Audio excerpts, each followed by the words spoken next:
Good morning, everybody. This is Scott Duffy, and welcome to What Now? What Now with Scott Duffy, presented by SAP Concur. It is Friday, and I am so happy to be with you here today. We have so much to share. I have got an incredible special guest, Aaron Hagemon, who's going to join us in just a few minutes. But today I want to start by making an announcement. I want to talk to you about the COVID Business Festival presented by SAP Concur. If you haven't seen it already on social media, I want to share with you what it is that we're doing, because we're bringing amazing content to all of you. And I'm just so proud, and I can't wait to share it and to share with you how you can get involved in this once in a lifetime experience. It's next Thursday and Friday, May 21st to 22nd. COVID will be taking place. COVIDbusinessfestival.com is where you can learn more and check it out. But for now, I just want to say again, this is Scott Duffy, and our show is What Now with Scott Duffy, presented by SAP Concur. And if you're just joining for the first time, doesn't matter where you're joining, on Facebook, on YouTube, if you're on Instagram, LinkedIn, if you are watching, we broadcast over to Apple and to Roku. If you're watching from wherever you are, if you could drop into the social feed and write down your name, if this is your first time, the industry that you're in, and the biggest challenges that you're having in your business, so that we can address those today. And we're going to let this stream propagate for just a couple more minutes. We're on radio here in just about a minute. So again, I'm just so happy to be with you today. So much to share. And it is it's so great to be connected to all of you today. For all of you jumping in, I want to say hello. Over here, I want to say hello to Michael. I want to say hi to Aaron over there in Santa Monica. Bill, Spencer, good to see you guys today. And over here, I want to say hello. We've got Kelly and Ann. I want to thank all of you for joining. Thank you so much. So good to see you today. So here we go. Good morning. My name is Scott Duffy, and this is What Now with Scott Duffy, presented by SAP Concur. I want to welcome you from wherever you're listening. You can tune in each day at 10 a.m. Pacific to watch the live broadcast on Facebook and YouTube. You can listen nationwide on Dash Radio or download the podcast. This show is for entrepreneurs, small businesses, and those thinking about starting their own companies. It's for people affected by this economy. Maybe they lost their business, their job, they were furloughed, or they saw their consulting contracts canceled.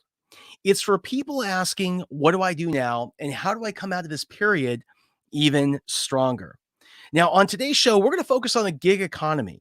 We're going to talk about who's winning, who's losing, and what are some of the things that you need to know. What are the things that you need to know about new opportunities that are opening up? What are things that you need to know about gig workers? If you're a gig worker or you're hiring a gig worker, we literally have the number one person in the country who's going to be on our show to talk to us all about that. Our special guest today is going to be Aaron Hagemon. Aaron is the founder of DDI Delivery Drivers, Inc., and they're the biggest provider of delivery drivers to companies like Amazon, Walmart, Grubhub, and more. So we can't wait to have Aaron join us. Now today, before we get into the news and before we get into anything else, what I want to do is first announce COVID Business Festival, because I didn't really spend time on it yesterday as we were getting things organized. The COVID Business Festival is May 21st to 22nd from 8 a.m. to 4 p.m. Pacific time. You'll be able to watch it all over. I recommend you come here to Facebook or to YouTube, and that's probably going to be one of the best places to watch. We have an incredible lineup for you. The world's top entrepreneurs, athletes, and entertainers who are going to come in, and they're going to share with you what they are doing now, how they're pivoting, how they're adapting, how they're finding new customers, how they're launching new products, what they're doing today to thrive in this economy. And I'm telling you, it's going to be so exciting, because here's what was happening. I started this show, What Now? It was 8 weeks ago. Actually 9 weeks ago, almost yesterday, that we started the show. And when I first got started, it was because I had so many people asking me, what should I do now? What should I do now? And over the past few weeks, I've had more and more and more of you call or DM or write, and I've done everything I can one-on-one to help. But I just thought, wouldn't it be awesome if I could pull together some of the people, these amazing people in my network, to share from their perspective?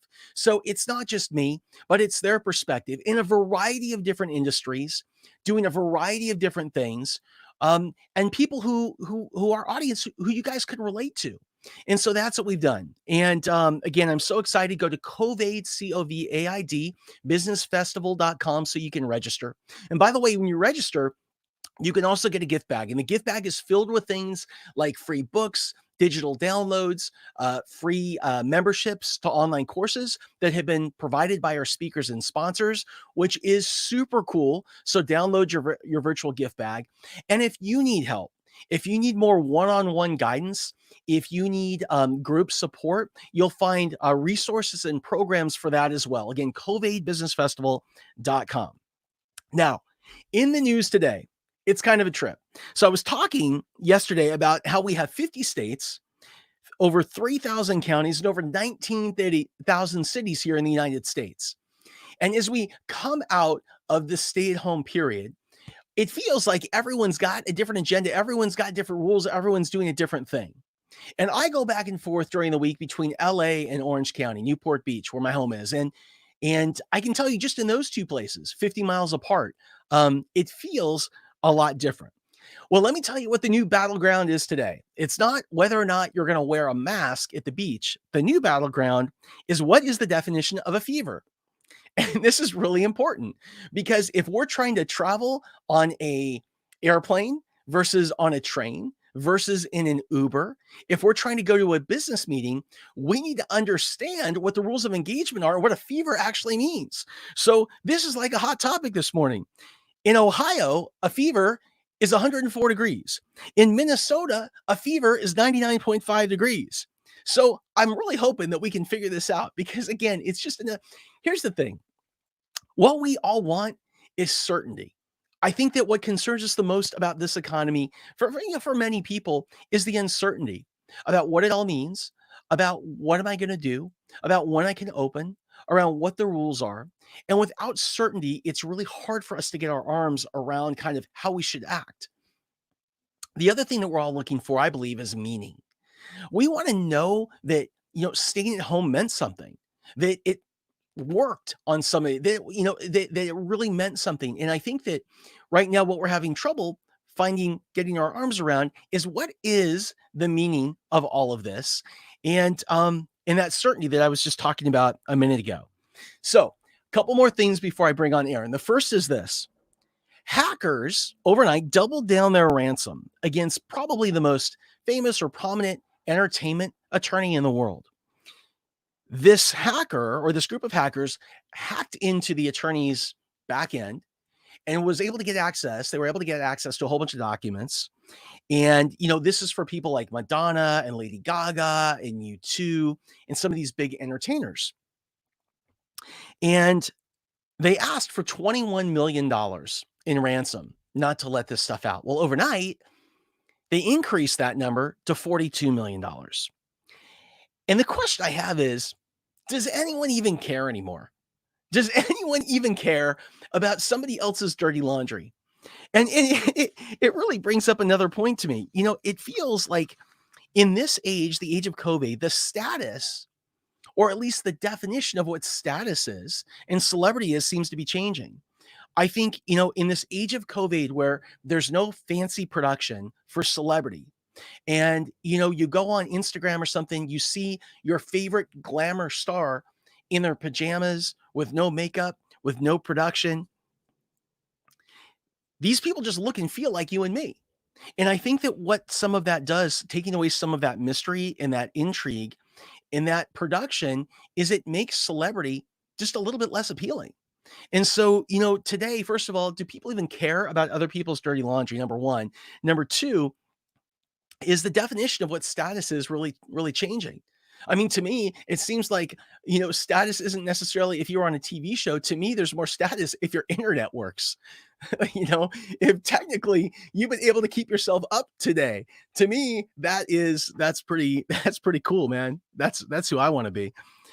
The other thing, before I bring Aaron on, I want to talk about is, and it's in line with all this, the definition of what status is are we at the end right now or a pause in the age of the influencer?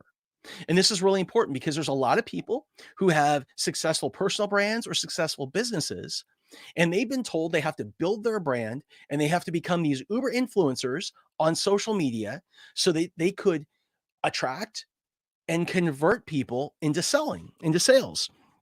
And here's the thing. I'm wondering, is the age of the influencer dead? Because travel influencers can't travel.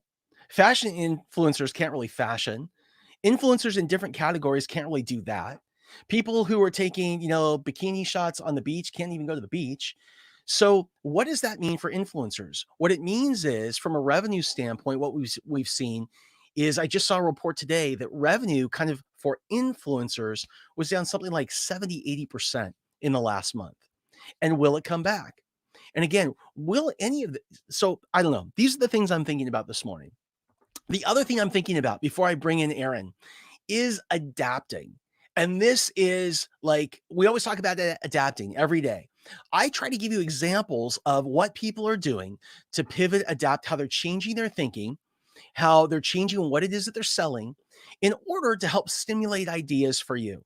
And what really makes me happy is I have heard from so many people about how they've listened to what we've talked about in the show and they've created changes in their businesses that are really paying off today. And that is just so exciting. It's so super cool. So here's a new one. Here's another one. First, I'm going to tell you a story about Fox in my time at Fox Sports. And then I'm going to tell you what Fox is doing today.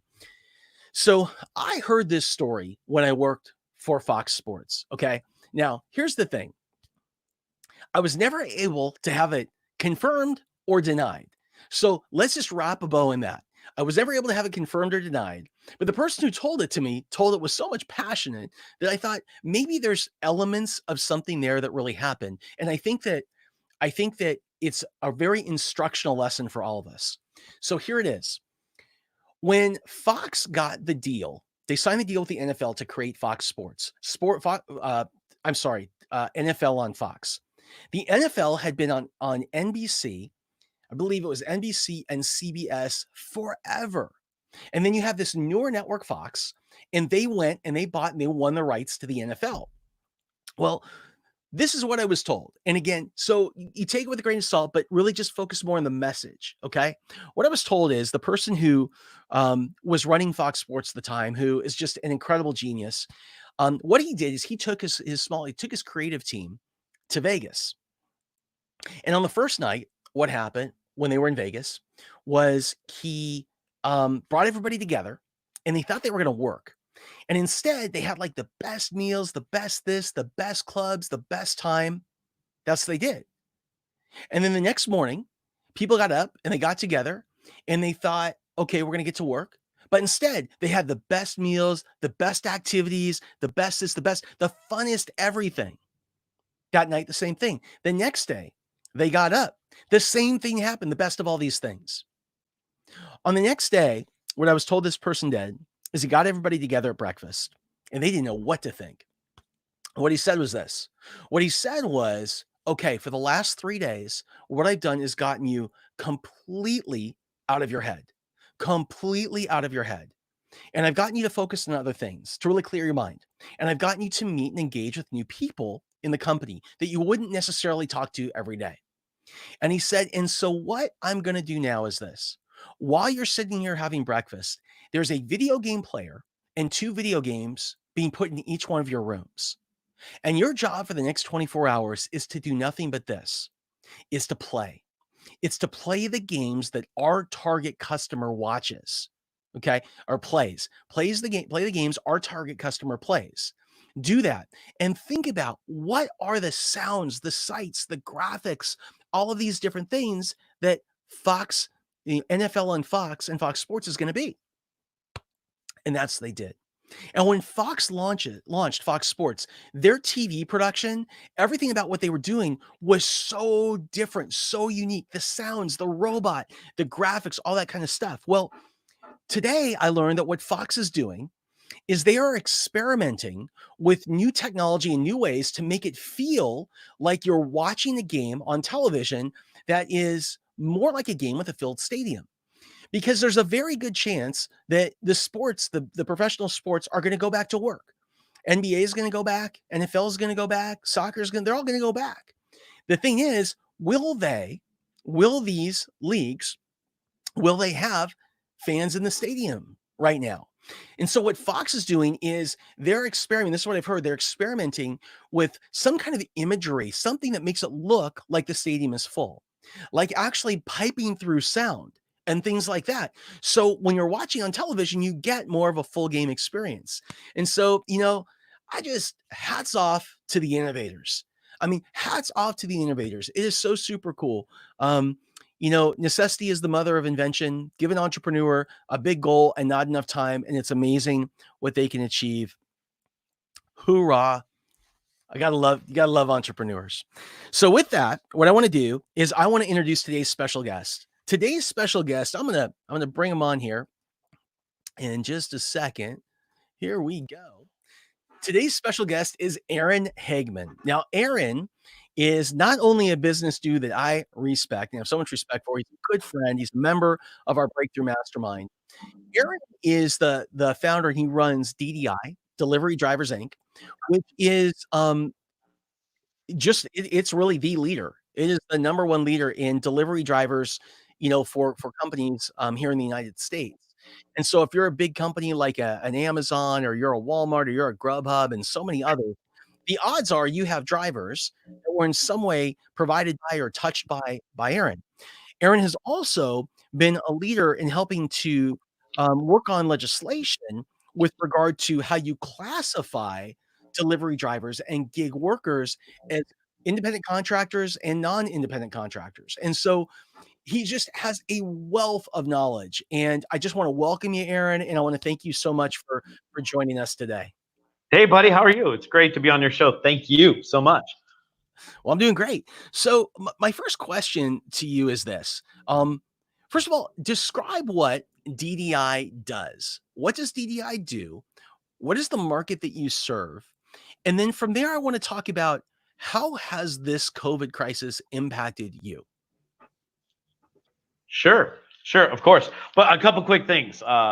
One, you always spell my last name wrong, and you have it wrong on the screen. And I'm gonna get your name for the last time because I love you and we've known each other way too long. This is the last time I do your show, you spelled my last name wrong. But no. All jokes aside, congratulations. I just want to take a quick second because I love you first and foremost. Congratulations on COVID. I am so excited to join again. Everybody, May 21st. Make sure you're there for Scott's whole thing for the whole day. It's going to be amazing and next level. And then also I noticed congratulations on, I think I saw today, episode 50. So I feel very honored to be episode 50 of your show, on that end. And, congratulations on this. I watch as often as I can for the show. So I'm really proud of you, buddy. You've done a great job. Thank you. All right, so to what we're here to talk about today, the gig economy, the last mile drivers, and all the things around it. I have so much to talk to you about, and we'll try to stay focused. What does my company, Delivery Drivers Inc., DDI, what do we do? We are the third-party human resources support for the last mile, for the whole gig economy, for the last mile labor. We help our clients in everything delivery, whatever the product is, grocery or food or products in brown boxes or medical products from hospitals to diagnostic testing centers. We handle all of the human resources work to support our clients to make sure they do the 1099 program properly, excellently, and hyper fast and efficiently, from onboarding, accounting and taxes, and risk management, insurance programs support these days with new stuff in the unemployment claims for the 1099 world. All of that work. In a nutshell, that's what we do to support our clients in the whole industry. We are last mile labor. That's what we like to say. So the gig economy is one of those. It's like one of those. I don't know if it's more of an industry or if it's an idea, but the gig economy seems to be something that has benefited, where there's been job creation as a result of COVID-19. Where are the opportunities in the gig economy, and like what are you seeing? What are your customers asking you for? What are they saying? We need this. We need this now, or we need this different, or here's a new thing that maybe would be great for delivery drivers. What are you hearing out there? Yeah, gosh. Again, where to go? So one of the biggest impacts on the gig economy and the last mile is what everybody's told you, sort of behind the scenes, fuel to the fire. It is busy. Everybody is busier, and if you think about it, not just being busier and more jobs being created on the front lines, but something that I want a lot of people to think about as the world changes, as some jobs go away over in this sector, and we're looking for new opportunities to be agile in so these uncertain times they're talking about. There's a lot of jobs around the gig economy beyond just the frontline delivery jobs. Mm. Dispatchers, technology, management, strategy, leadership, sales jobs out there and growing. So that's one sort of large impact on this is just fuel to the fire. It's exciting in that everybody needs things delivered to support not just the current pandemic status we live in, but the evolution of what this is going to look like on the other side. Because we all know there's going to be a new normal we like to talk about and what that looks like. Aaron, one of the things that we talked about is when restaurants were shut down and they were forced to close, Mhm. and you had waiters and you had waitresses and you had cooks and people in the kitchen that did not have work. I know that you were working on a really, I think, creative way of helping them to find some work. Can you share what you did? Yeah, exactly. So, and Mm. that's the next part of this. Beyond the first side of okay, delivery is bigger. There's an evolution of the retail world that includes restaurants that we talked about. But if you Mhm. think about this, it goes further. The brick and mortar businesses, your mom and pop shops of all natures, in a word, retail, is having to evolve and figure out how to get their products that everybody still wants and needs beyond the Amazon channels and things like that to their customers. So the restaurant world had a dynamic shift to immediately supporting takeout and delivery in a much higher volume. What does that look like? Mhm. Did they have delivery partners like, Grubhub, DoorDash, those things at all to start with? Did they have their own staffs? In a lot of cases, we may think about, oh, yeah, there's restaurant delivery everywhere. But to your question, in the restaurant world, a lot of the restaurants had to figure out how to immediately service their customer beyond, letting somebody come get takeout. So it was transitioning their staffs, finding from waiters to delivery or to chefs and takeout staff, or finding contingent workforce where my company would come in and say, hey, we've got a big restaurant group, we've got a large retail group like 7-Eleven or something like that. Or actually, we've been talking to a lot of grocery chains that just never were on the online delivery game, and they've Mhm. had to evolve very quickly. And that's my point. They've had to jump on, and our company's been built to help them with the labor piece and even down to some of the logistics pieces of dispatching. Or we have partners that have customer-facing software to let a restaurant get their menus online and delivery out to the customers that in a week that they weren't able to do a week ago to Sure, survive. sure, sure. And so, It's uh, insane. I'm curious, have you worked with any restaurants or have there been any restaurants, grocery stores, anything like that that have done anything particularly interesting around innovation? And here's what I'm getting at. We have somebody who's going to be joining us next week during our business festival who had a restaurant in, I believe it was in New York, and they converted it to a grocery store and have been doing extremely well as a result. When they've got restaurants to the left and the right that didn't make a change like that. You Yep. talk to so many people in so many different businesses. Have you seen anything that you thought was kind of particularly interesting in terms of adapting out there?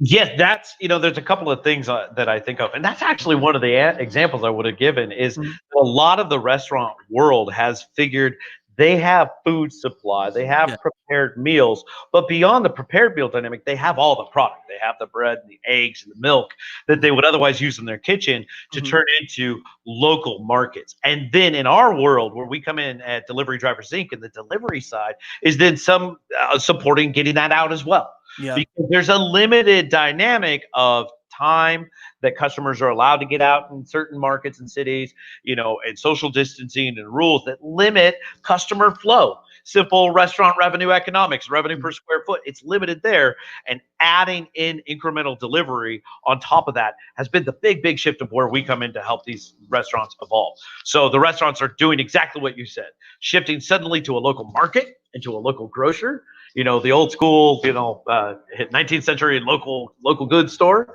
Mhm. But then they're adding in the delivery component because of coronavirus, because we can't leave and we need goods brought to us in a safe, efficient manner. And so that's one of the evolutions. The other side of this, as we know, and I think everybody's familiar with the term, is non-contact delivery. So we've been on the front lines and trying to continue to support some of the very specific coronavirus dynamics like non-contact delivery, the evolution of technology, allowing drivers to choose those scenarios, customers to choose those scenarios, communication around that. And then I'm really excited to announce, Scott, you're one of the first people I'm here to tell. We're working on a new product with some partners and a new program. And DDI, my company, is really moving fast right now to be on the front lines of rapid testing for the last mile world. And working with some of our partners, we're involved already in screening, drug testing, background checks, motor vehicle reporting, a lot of the screening components. So you already do that for the people that you bring on as delivery drivers. We already do that piece. Now adding in coronavirus testing, because the last mile is deemed essential. All Yeah. the last mile workers we have been, and even my company, although we're allowed to work remote, and I'm proud of my company and team's agility in that context, different conversation. But to this end, we're really excited, and I'm happy we could talk more later to share. But large, mass scale, national testing accessibility for those in the last mile. I'm one of the things we do at DDI is we work with thousands and thousands of drivers, and it's important to us to take care of these people.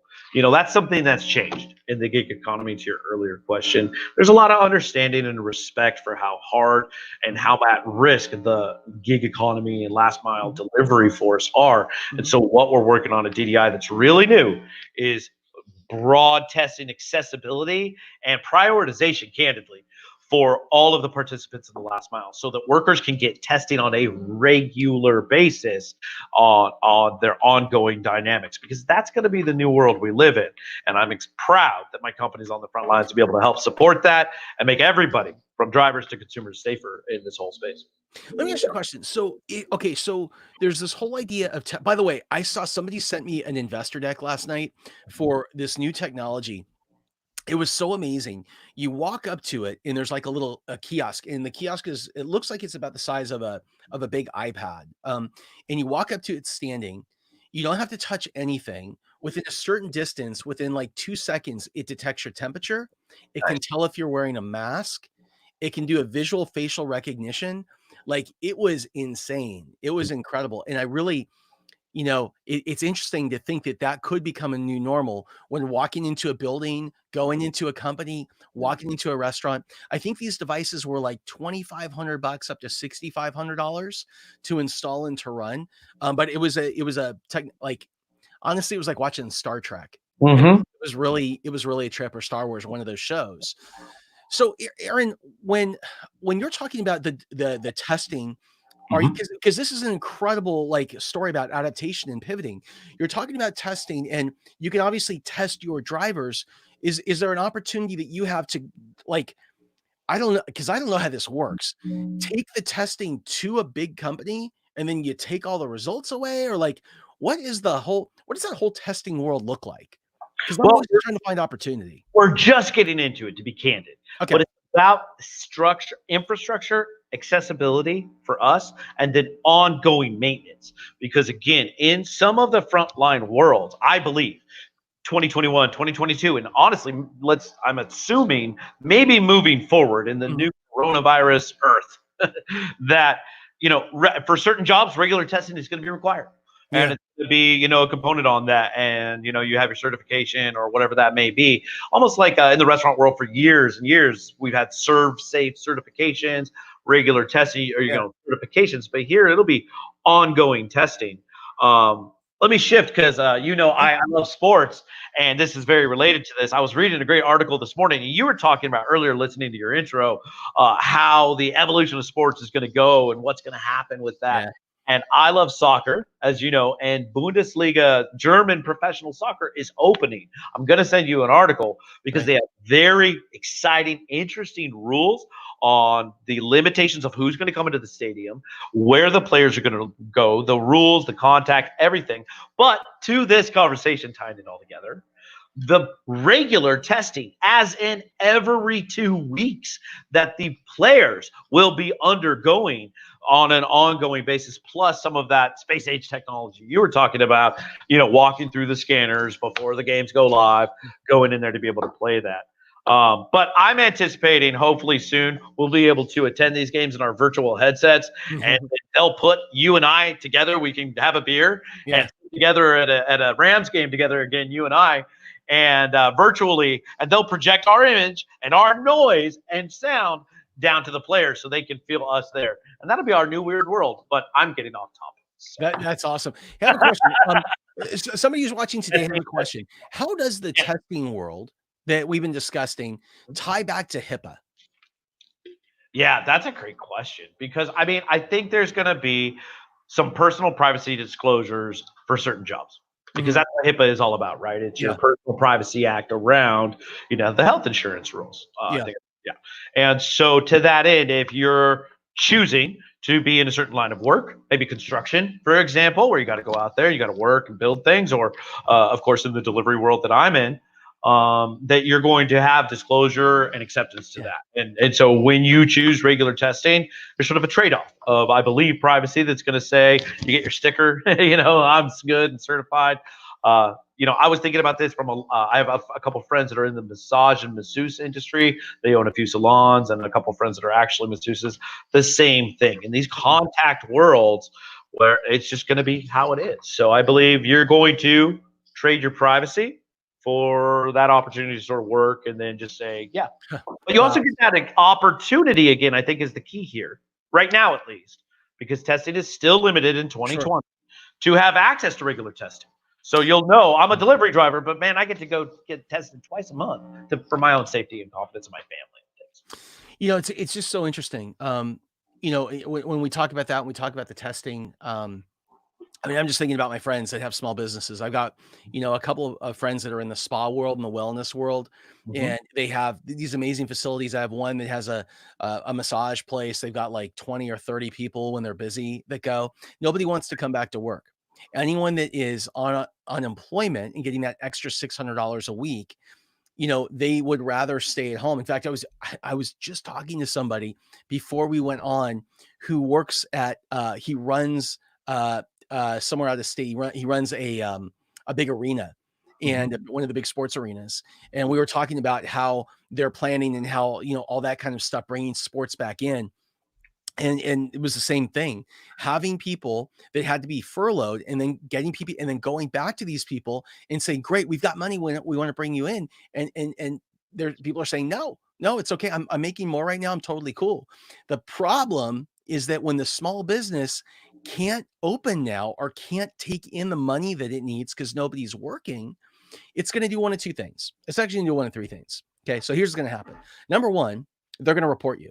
So if you turn down, because unemployment is contingent on you taking a job if you're offered a job. So they are going to report you because they don't want to be disqualified from having to give money, have that grant effectively become a loan that they're on the hook for. That loan from the government, that PPP, like that grant becomes a loan if they don't bring their people back and pay them for the in 8 weeks. So issue number one is, and the way they're going to have to report, or it's going to really come back. It could really come back negatively and hurt them. So that's number one. Number two that's going on is if people aren't coming back and they've got to hire people, they're hiring other people. So you've lost your job, right? That's number two. And then number three, that business, because it might not be able to staff up right, may not be able to fully come back. And so there's no job to come back to, even if there was one open for you. And so it's put both sides. I understand both arguments, and it's put both sides in a really, really tough position right now. And it's one I don't envy. And I guess this really doesn't have anything to do with testing. This has everything to do with the way the PPP program and unemployment were both set up. I don't know if it hit at the same time, but in relatively short periods of time. And maybe they didn't consider the people authoring both those bills, the impact it would have, people were working fast. I just don't know.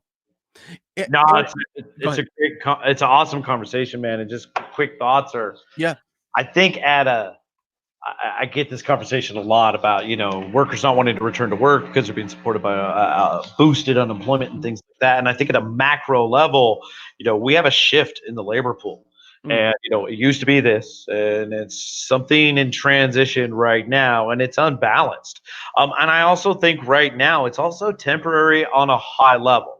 So what we're feeling is a short term, but it is very hard when you look at the PPP dynamics and some of the rules of conversion and forgiveness on the loans and the money, of course. Hmm. But it's just a short term labor market this year. And I say short term at a higher level, Yeah. macro level, that's supported by the government. Because, like in California, where we're at, for example, you get $450 a week on unemployment, but it's 600 from the federal government supplemented right now. That's not going to last forever. There's not enough August. funds. Yeah. Accessibility is going to be challenged, to your earlier points, and it's going to be challenged. So we're in a transition phase. That's all I can really say. It's hard to be an entrepreneur right now. What the other side looks like is to be determined. And does it look like it used to? Probably not. I think it's going to change. I know in my world, in 1099s, Yeah. it's changing. Benefit accessibility is suddenly a thing, and that's changing as well. So yeah, it's nuts. Aaron, let me ask you this. A lot of us that have businesses with this gig economy and gig economy workers don't even know what the definition of an independent contractor is versus an employee today, because that keeps changing. I want to mention that we had at one of our mastermind groups, we had somebody who used to work in government in the office of the president. And, I know one of the things that he had shared with you and with the group is when it comes to legislation, if you're in an industry that looks like it's going to become regulated or more highly regulated, or new laws are going to pass, don't wait. Get on your toes and be a part of the process. Go find out who's writing that stuff and be a part of the bill.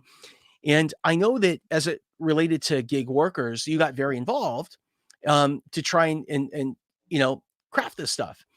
So my question for you is, what is the multiple questions again? Yeah. What's the definition of a gig worker? What is the difference between a freelancer and a employee today, as it relates to this gig work economy, right? And number 3, what are the best ways for us to stay compliant? Because this is a big part of what you do. Amazon, Walmart, I mean, they've got thousands and thousands of drivers. And through your company, you bring all these people in and you manage a lot of this stuff for them on the back end, correct? Absolutely. Because it's so complex. Yeah. All right, here we go. Big question. You ready? Baby. All right, here we go. But I can answer the first 2 questions together. Your first question was, what's a gig worker from a definition standpoint? Yeah. And then secondarily, you said, what's the difference between a freelancer and an employee? So I want to put these together because gig worker, freelancer, independent contractor, all labels, all synonyms to the same thing. Independent, entrepreneur, heck, when you're starting off by yourself sometimes, we fit into these independent categories. What it actually comes down to be technical to your question, is a definition of status that is the difference between either is the individual a 1099 worker, do I have a 1099 relationship, and the tax implications and all the working formal business relationship dynamics to that, and that set of red tape, if you will, or is the individual a W-2 employee? And that set of red tape, if you will. And we have people and partners out there for all of these things. You got our friends like, and this isn't a plug by any means, but Paychecks and ADP and all of our payroll software processing companies that help us keep up with tax tables and the automation software to pay our employees. And to your question, segueing forward, manage the jurisdictional nuances. I have employees in Arizona, California, New Mexico, et cetera. What are the state payroll tax tables, et cetera, right? And then on the other side of things, from the W-2 world to the 1099 side, you have companies like mine that literally are sort of the ADP for the 1099 world. Sorry for that analogy. I don't know if I like that one too much, but it fits into this conversation to help support these companies. Yeah. So that's part of the answer. Third, the next question.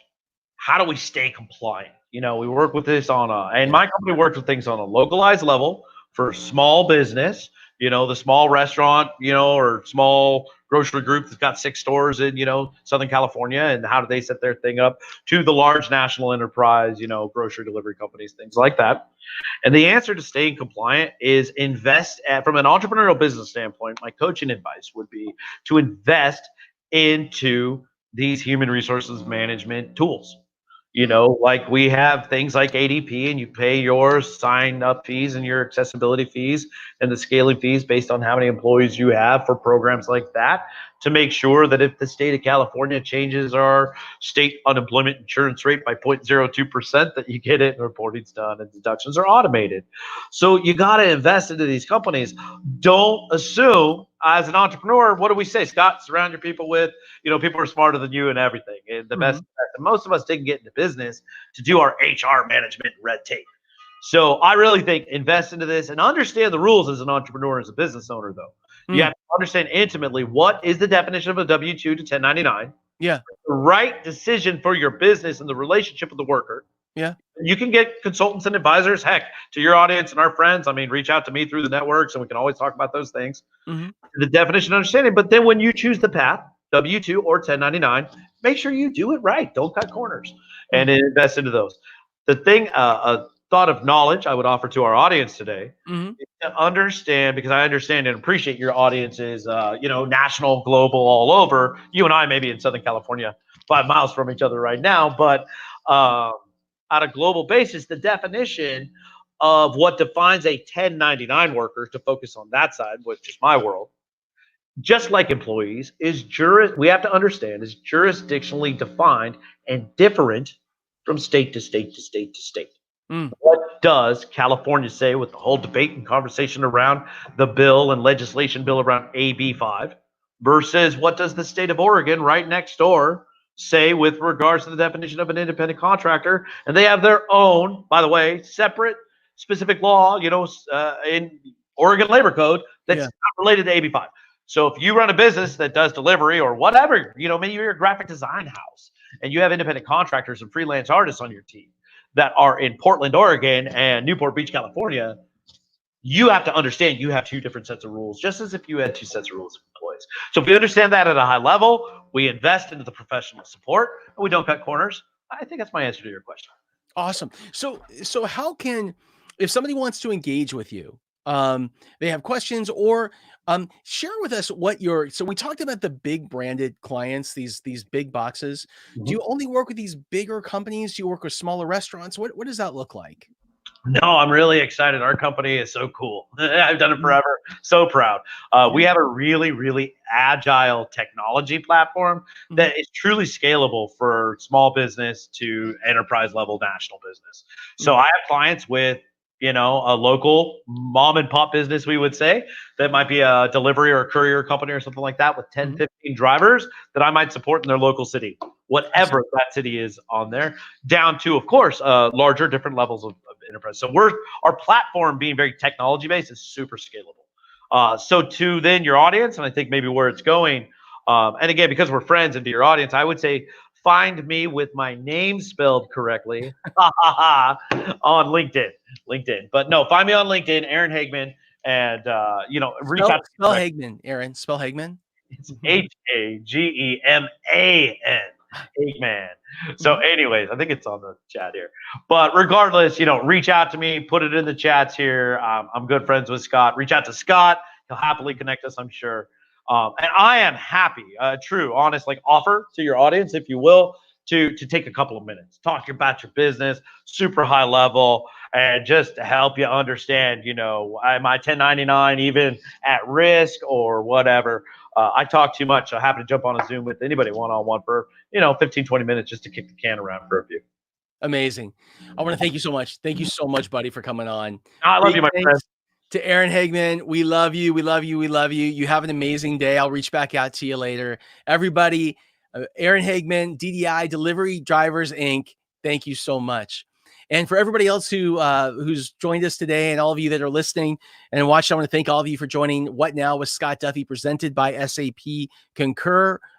We will be back on Monday. And don't forget, the COVID Business Festival, which we just announced, the COVID Business Festival, May 21st to 22nd. That's next Thursday and Friday, 8 a.m. to 4 p.m. Pacific time. We have got an incredible lineup. Some of the world's, literally the world's biggest brands, the top entrepreneurs, entertainers, athletes that are going to be sharing what they are doing, how they are adapting, pivoting, how they are coming out of this crisis, what they're doing to stabilize themselves, how they're coming out stronger. We want to do everything we possibly can to help. Everything we possibly can to help you through this period, to know that you're not alone, to know that you're not without resources. By the way, if you go to covidbusinessfestival.com, today, you can register and you'll receive a free virtual gift bag that is filled with free books, free tools, free digital products, free online like academy things. All these gifts that our sponsors and that our speakers are all giving away for free to help entrepreneurs like you and me to rise out of these ashes even stronger. So again, this is What Now with Scott Duffy, presented by SAP Concur. I want to thank all of you for joining, and have an amazing weekend. Bye-bye.